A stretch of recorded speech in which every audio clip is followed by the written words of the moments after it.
Hello my dear students, कैसे हो आप सब। मैं आलोकेश अग्रवाल अकाउंट्स पर ट्रिपल एम एक बार फिर आपका स्वागत करता हूं। तो दोस्तों, आज हम लोग बात करने जा रहे हैं अपने मटेरियल कॉस्ट कंट्रोल चैप्टर के अंदर कुछ और सवाल कर रहे हैं। हम लोग बीकॉम सेकंड ईयर की बुक फॉलो कर रहे हैं। वैसे सवाल ये BBA second year third year के अंदर भी ये टॉपिक्स हैं।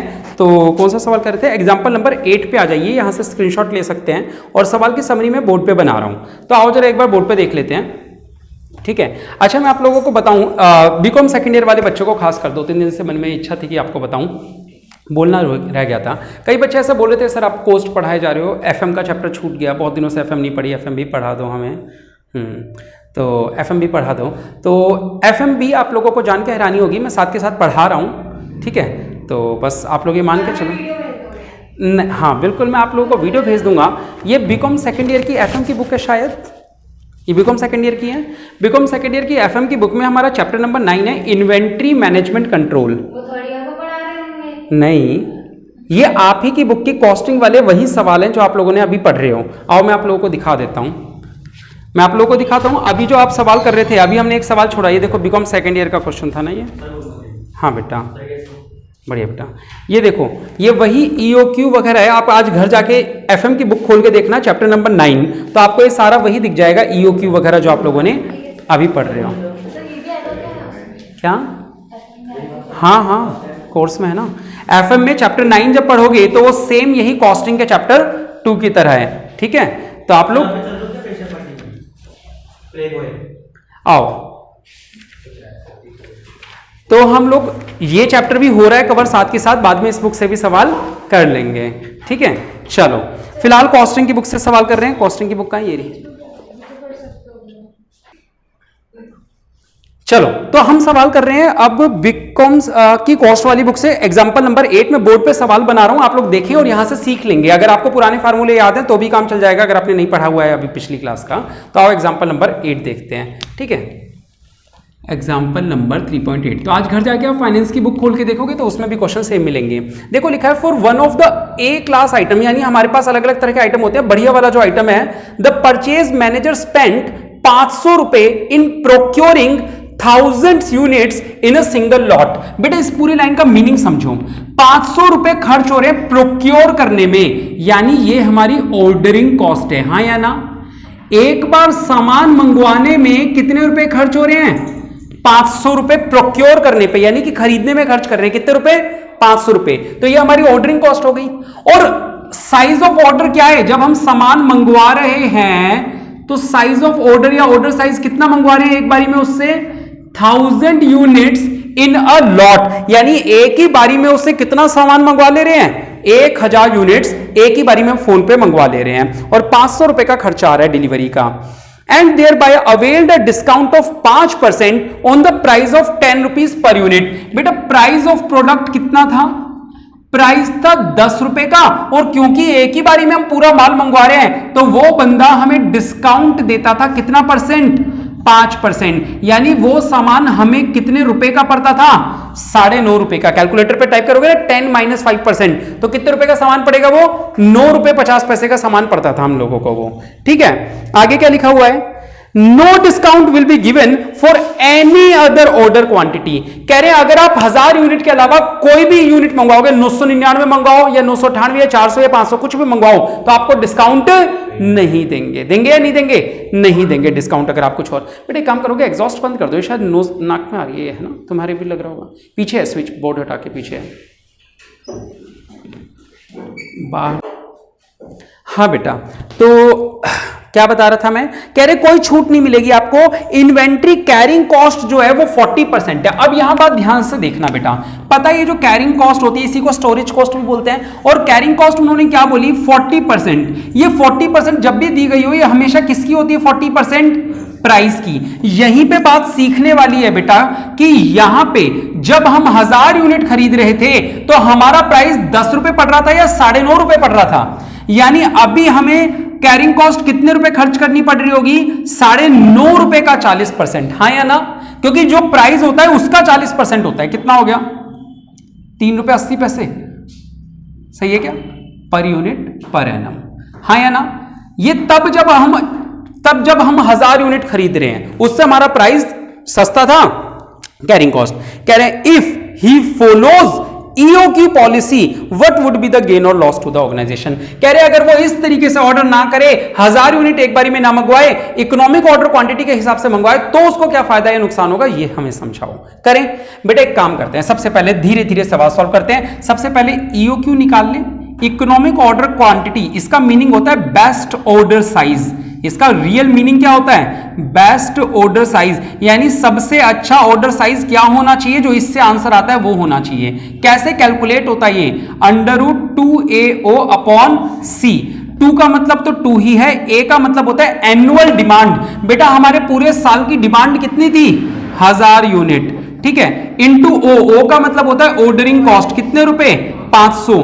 C का मतलब होता है कैरिंग कॉस्ट। कैरिंग कॉस्ट सुनना बेटा गलत, 3 रुपए 80 पैसे नहीं आएगा, क्योंकि ये बंदा 1000 यूनिट खरीदने पे ही तो हमें 5% डिस्काउंट दे रहा था। और EOQ का मतलब है 1000 यूनिट तो एक बारी में खरीदेंगे नहीं, कम ही खरीदेंगे। तो अगर यूनिट कम खरीदेंगे तो हमें प्राइस 9.5 रुपए पड़ेगा या 10 रुपए का प्राइस पड़ेगा, 10 रुपए का प्राइस पड़ेगा। यानी कैरिंग कॉस्ट कितनी हो जाएगी, 40% किसका कैलकुलेट करेंगे, 10 रुपए का, यानी कि कितने हो जाएंगे, 4 रुपए। ये बात समझ में आई या नहीं आई, फॉर EOQ। जब EOQ सॉल्व करेंगे तो कैरिंग कॉस्ट 4 रुपए लेंगे। क्यों लिए 4 रुपए हमने बेटा, क्योंकि सर अगर आप 1000 यूनिट से कम मंगवाओगे तो वो बंदा आपको 9.5 रुपए में नहीं 10 रुपए में सामान देगा, और जितने का सामान होगा उसका 40% कैरिंग कॉस्ट होती है। ये लॉजिक क्लियर हुआ दिमाग में, पक्का? मैं इसको रेड पेन से लिख दूं ताकि ये याद रहे आप लोगों को कि यहां पे 4 लेना है अपन लोगों को। चलिए EOQ निकल रहा है, हमारा आंसर निकाल रहे हैं 2 दूनी 4, 2 से काटा 25, 500 यूनिट्स आंसर आ गया होगा, चेक कर लो। इसका मीनिंग क्या है कि ये फार्मूला ये सजेशन देता है कि आप एक बारी में कितना यूनिट्स मंगवाओ, 500 यूनिट मंगवाओ। ये हमारा ऑर्डर साइज है जो EOQ सजेस्ट करता है। अब हम एक काम करते हैं, टोटल कॉस्ट निकाल लेते हैं 2 अलग अलग केसेस में। जिसकी टोटल कॉस्ट ज्यादा होगी उसे एक्सेप्ट नहीं करेंगे, उसे रिजेक्ट कर देंगे। तो देखो 2 लेवल्स पे टोटल कॉस्ट निकाल देता हूं मैं। टोटल कॉस्ट में सबसे पहली कॉस्ट आती है परचेज कॉस्ट। सबसे पहली कॉस्ट क्या आती है, परचेज कॉस्ट, यानी जो माल खरीदा उसकी परचेज। बेटा माल जब खरीद रहे हैं, केस A और case B, case B EOQ वाला है, ठीक है। चलो परचेज कॉस्ट, बेटा यहां पे भी 1000 यूनिट खरीदनी है, यहां पे भी 1000 यूनिट खरीदनी है। यहां पे जब 1000 यूनिट में खरीद रहा था तो वो मुझे कितने रुपए में दे रहा था, 9.5 रुपए में दे रहा था। लेकिन अब जब मैं 1000 यूनिट टुकड़े करके खरीदूंगा तो वो मुझे कितने में देगा, 10 रुपए में देगा, हाँ या ना? ये बात समझ में आई? तो जब मैं यहां खरीद रहा था, सवाल में जो पहले सिचुएशन थी, तो मेरा खर्चा आ रहा था 95,000 रुपए। लेकिन जब मैं EOQ के हिसाब से खरीदूंगा तो वही सामान मुझे कितने रुपए का पड़ेगा, 1 लाख रुपए का पड़ेगा, हाँ या ना?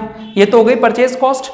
क्वांटिटी इंटू रेट, यही तो होता है annual demand into rate, A into price, ये होता है annual demand into price. Annual demand तो दोनों केसेस में 10,000 है, ठीक है, लेकिन प्राइस अलग अलग रहेगा।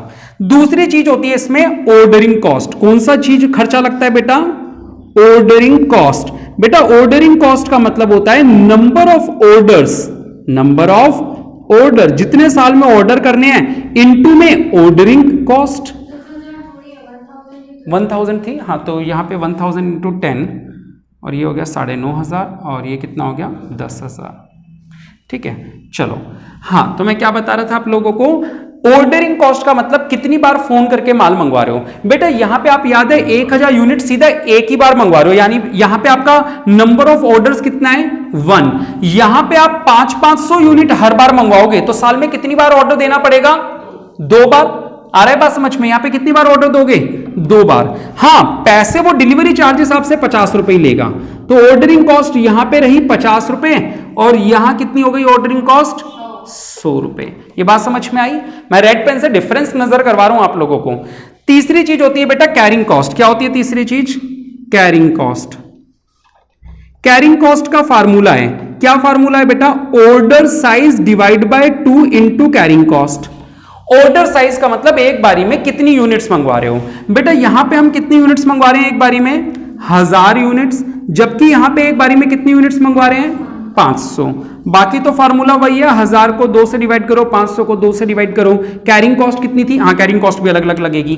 कैरिंग कॉस्ट यहां पे 3 रुपए 80 पैसे लग रही थी, और यहाँ पे कितने रुपए लग रही है 4 रुपए। तो ये जो रेड पेन से समझा रहा हूँ आ रहा है समझ में, ये डिफरेंस है दोनों में। हेल्प करो, 5 8 40, 5 3 15 4 19, चेक करो, 2 2 5 1000,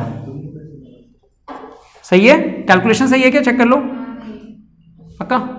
चलो तो टोटल कॉस्ट हमारी निकल आएगी बेटा, टोटल कॉस्ट दो अलग अलग केसेस में कितनी कितनी आ गई, 50 का 50, 9 और 5 14, 1 और 1 2 और 9 11, यहाँ पे करो 10 और 1 11,100।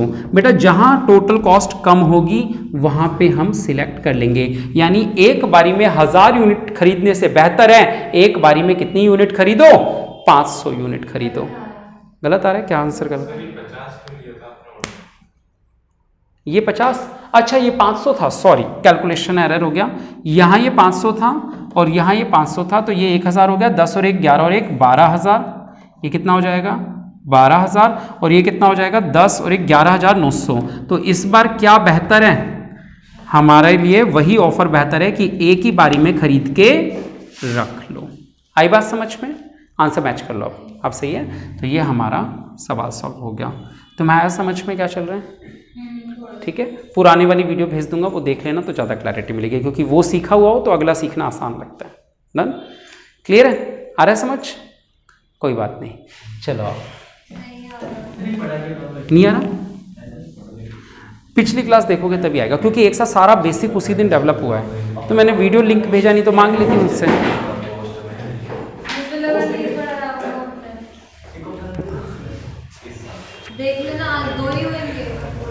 हैं बड़े सवाल थे। तो अगला सवाल कौन सा है, वी लिमिटेड वाला सवाल है ना, देखो फेमस क्वेश्चन है वी लिमिटेड वाला, एक बार देखते हैं। ये लेवल भी है इसके अंदर 3.9, ये दूसरा टॉपिक भी कवर हो रहा है इसमें, एग्जाम्पल नंबर, हाँ है ना बेटा, तुम्हारी बुक में भी सवाल है, कहो तो सवाल ही छांट के बता दूं, ट्यूब्स पर वीक पर।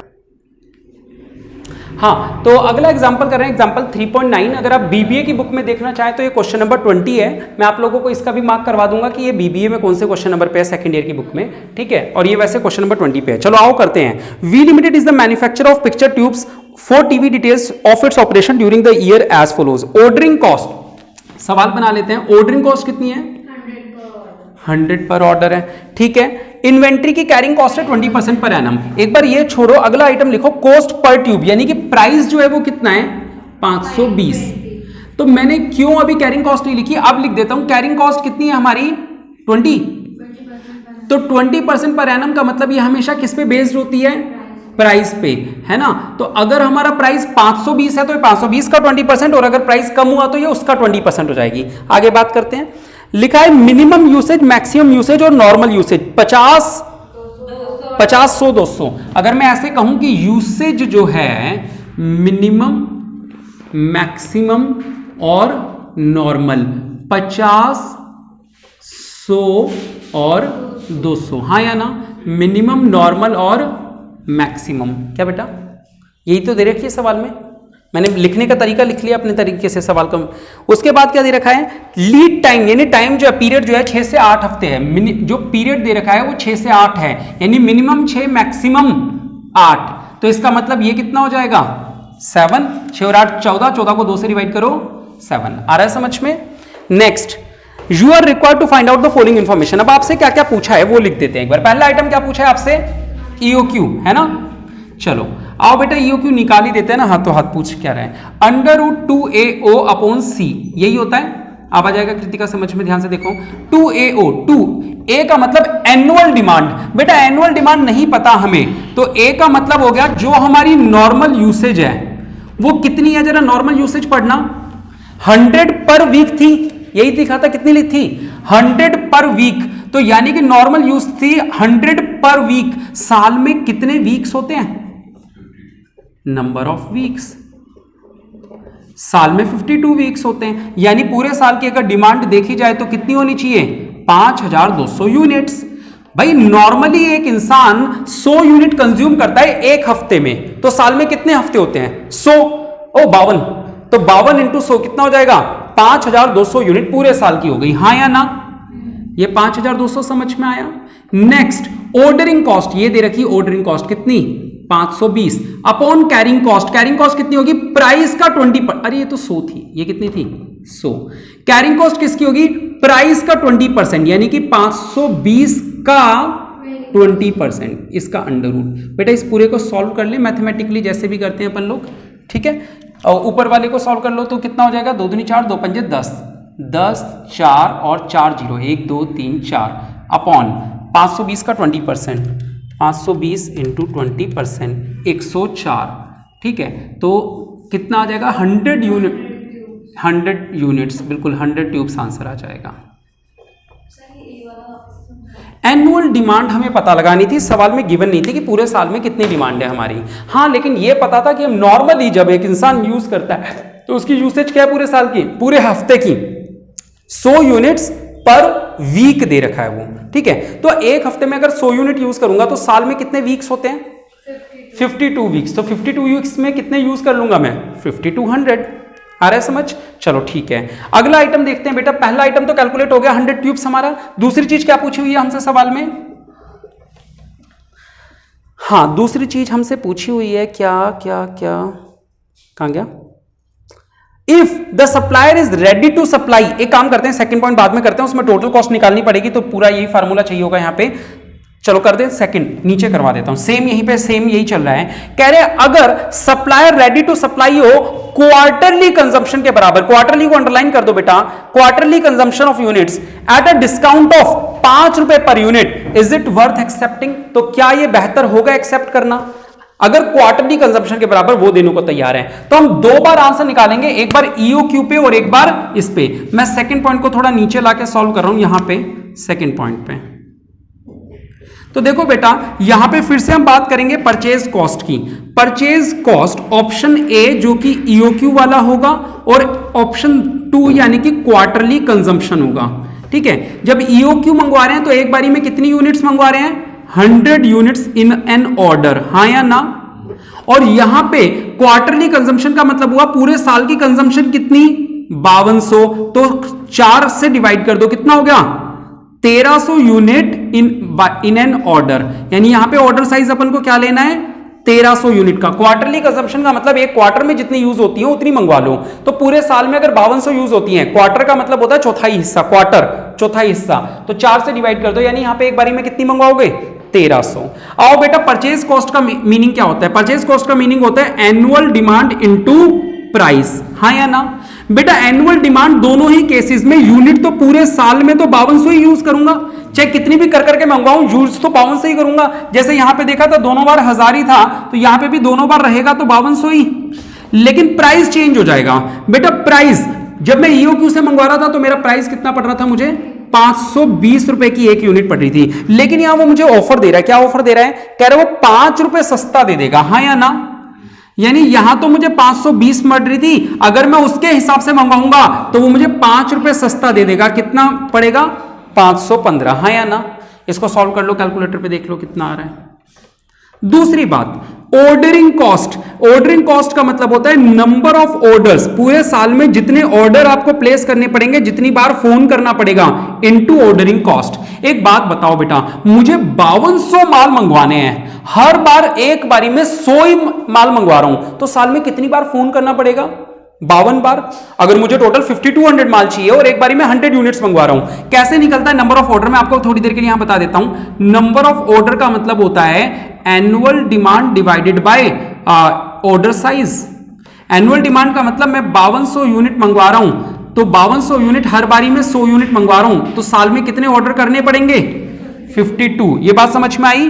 तो यहां पे मैं साल में 52 ऑर्डर करूंगा, जबकि यहां पे साल में कितनी है, यहां 5200 यूनिट डिवाइड बाय एक बारी में ऑर्डर साइज क्या है मेरा, 1300 यूनिट का ऑर्डर साइज है, तो यहां साल में केवल कितनी बार ऑर्डर करूंगा, 4 बार, हाँ या ना। ये 52 और 4 समझ में आया। नंबर ऑफ ऑर्डर्स का फार्मूला क्या होता है, नंबर ऑफ ऑर्डर्स का फार्मूला, इसका फार्मूला होता है जो पूरे साल की एनुअल डिमांड है उसको डिवाइड कर दो एक बारी में कितना मंगवा रहे हो ऑर्डर साइज से, ठीक है। चलो तो बेटा 52 ऑर्डरिंग कॉस्ट कितनी थी, 100 रुपए, और यहां पे भी ऑर्डरिंग कॉस्ट कितनी है, 100 रुपए। समझ में आ रहा है, मल्टीप्लाई कर लेंगे। कैरिंग कॉस्ट, कैरिंग कॉस्ट का मतलब होता है बेटा ऑर्डर साइज को 2 से डिवाइड कर दो इनटू कैरिंग कॉस्ट, यही होता है। यहां पे ऑर्डर साइज मेरा कितना है, 100, जबकि यहां पे ऑर्डर साइज कितना है, 1300। यहां पे कैरिंग कॉस्ट कितनी पड़ रही है, यहां मेरे को कैरिंग कॉस्ट पड़ रही है प्राइस का 20%, जो मैंने निकाल रखा था कितना आया था, 104 रुपए, जबकि यहां पे चेंज हो जाएगी बेटा प्राइस का 20%। प्राइस कितना पड़ रहा है यहां पे मेरे को 515, यही लिख दूं मैं, चलो यहां लिख देता हूं। प्राइस था 520, उसका 20%, और यहां प्राइस कितना है 515, उसका 20%। हाँ या ना, समझ रहे हो? कैरिंग कॉस्ट चेंज हो जाती है। क्यों चेंज हो जाती है बेटा? क्योंकि प्राइस चेंज होगा तो कैरिंग कॉस्ट तो प्राइस पे डिपेंडेंट होती है।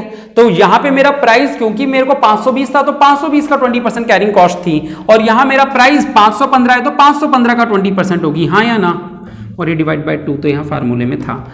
Order size divide by 2, order size यानी कि 100 unit divide by 2 into carrying cost. Carrying cost कितनी है? प्राइस का 20% यानी कि 520 का 20%। फिर ऑर्डर साइज यहां पे कितना है 1300 divide by 2 multiplied by carrying cost. Carrying cost कितनी है सर? प्राइस का 20%, जबकि इस बार प्राइस 515 है तो 515 का 20%। आ रही है बात समझ में? क्लियर है? सॉल्व कर दें इसको, हेल्प करोगे मेरी? करो। 5200 इंटू 520, 5200 इंटू 520, आप लोग कैलकुलेटर्स में नहीं लाएगा, 27,04,000, 27,04,000, ठीक है। उसके बाद 5200 इंटू 26,78,000, ये हो गया 5,200, ये हो गया कितना 400, ये हो गया 5,200, और ये कितना हो जाएगा 515 का 20% इंटू में 1300 डिवाइड बाय 2, 66,950। हाँ या ना? ठीक है, तो ये टोटल कर दो। मैंने सही किया है ना कैलकुलेशन? पक्का? चलो तो यहाँ टोटल कर दो, 5 और 5 10 और 4 14, 27, 14, 400, यहाँ हो जाएगा 50, 9 और 4 13, 1 और 6 7 और 8 15, 1 और 6 7 और 7 14, 1 और 6 7, 27, 45, 350। बेटा कम कहाँ पे पड़ रहा है सर? EOQ वाले में कम पड़ रहा है, यानी कि ये वाला हम एक्सेप्ट कर लेंगे। ये बेटा 20 मार्क्स का क्वेश्चन है, अभी पूरा नहीं हुआ है ये। अभी हमने क्या निकाला है? EOQ निकाला और टोटल कॉस्ट है, तो हमने इस सवाल में भी किया था, यानी लेफ्ट और राइट दोनों जगह अभी तक हमने सेम क्वेश्चन किया है। ठीक है, अभी हमें इसमें और क्या करना है? रीऑर्डर लेवल्स वगैरह निकालने हैं। तो मैं एक दो चीजें यहाँ पे कहीं पे लिख देता हूँ, यहाँ पे बॉक्स बना के लिख देता हूँ जो चीजें काम आ रही हैं आप लोगों के यहाँ पे इस सवाल में। ठीक है, इस सवाल में जो काम आई है, ठीक है। एक तो क्या काम आई है हमारे कि सर नंबर ऑफ ऑर्डर्स कैसे निकलता है? नंबर ऑफ ऑर्डर्स निकालने का तरीका होता है सर ऑर्डर साइज और एनुअल डिमांड को डिवाइड कर दो ऑर्डर साइज से। ठीक है, दूसरा हमारा क्या होता है? Carrying cost. Sir carrying cost कैसे निकलती है? प्राइस को मल्टीप्लाई कर दो परसेंटेज से। ये दो चीजें हमारे काम आ रही है यहाँ पे, है ना? क्लियर है? चलो यहाँ पे ये इरेज कर दूं। अब देखो बेटा, इसमें और कौन से पॉइंट पूछे थे? Third, reorder level. देखो बेटा थर्ड पॉइंट यहां करवा देता हूं। रीऑर्डर लेवल का फार्मूला याद है आप लोगों को? Max into max. बिल्कुल सही जवाब बेटा, maximum usage into maximum period. कितना आसान सा है बेटा, पेपर में कैसे छोड़ के आएंगे? मैक्सिमम था 200 और मैक्सिमम 8, तो 200 1600 यूनिट, ये हो गया। थर्ड के बाद फोर्थ पॉइंट, मैक्सिमम लेवल पूछा है, तो मैक्सिमम लेवल के लिए हमें क्या करना पड़ता है? नहीं, पहले ROL प्लस ROQ, फिर माइनस होगा minimum into minimum, minimum usage into minimum period. ठीक है, तो ROL कितना था यहां निकाल लिया हमने 1600। बेटा ROQ और EOQ एक ही वर्ड होते हैं। ये कितना है? 5200, सॉरी 100 था। EOQ कितना था? 100 माइनस में मिनिमम ये रे 50 इंटू 6, तो ये हो गया 1700 में से 300 गया तो 1400 यूनिट। और क्या पूछा है बेटा? मिनिमम यूसेज पूछा है, मिनिमम लेवल है ना, तो मिनिमम लेवल बिल्कुल सही, ROL नॉर्मल आएगा बेटा इसमें, ROL minus normal into normal, max तो ऊपर आ गया ना। चलो तो रीऑर्डर लेवल तो हो गया 1600 माइनस 100 इंटू 700 कम कर दो 900 आंसर आ जाएगा, चेक कर लो। तो देख रहे हो पेपर के अंदर 20 मार्क्स लाए जा सकते हैं कितनी आसानी से। बस ये है कि आपको ये सारी बातें याद हों। अटक गए जहां पेपर में, देखो प्रैक्टिस करोगे ना तो पक्का हो जाएंगी, नहीं करोगे तो मैं गारंटी से कह रहा हूं ये 52 नहीं निकलेगा पेपर में। और अगर ये निकल गया तो लास्ट में ये जो मैंने ये वाला लगाया ना 2, 520 और 515 का 20% है ना, तो ये दोनों जगह गलती से 520 ही निकल जाएगा आपसे। ठीक है, तो यहाँ ध्यान ये देना जो मैंने रेड पेन से लिखा है कि क्या डिफरेंस आया यहाँ पे, जो कॉमन है वो तो सही है। ठीक है, क्लियर है। तो यही 2 सवाल करते हैं और देख लेते हैं एक बार। अच्छा, एक तो इसका सवाल नंबर मैच कराऊं, ये वाला जो हमने सवाल किया ये बीबीए की बुक में है, कौन से नंबर पे, एग्जाम्पल नंबर 11 पे है ना। क्वेश्चन डिट्टो सेम है, बिल्कुल सीरियल नंबर आगे पीछे हो सकते हैं। ये मैंने सेकंड ईयर की बुक का लिखा है, थर्ड ईयर की बुक का बाद में मैच करेंगे।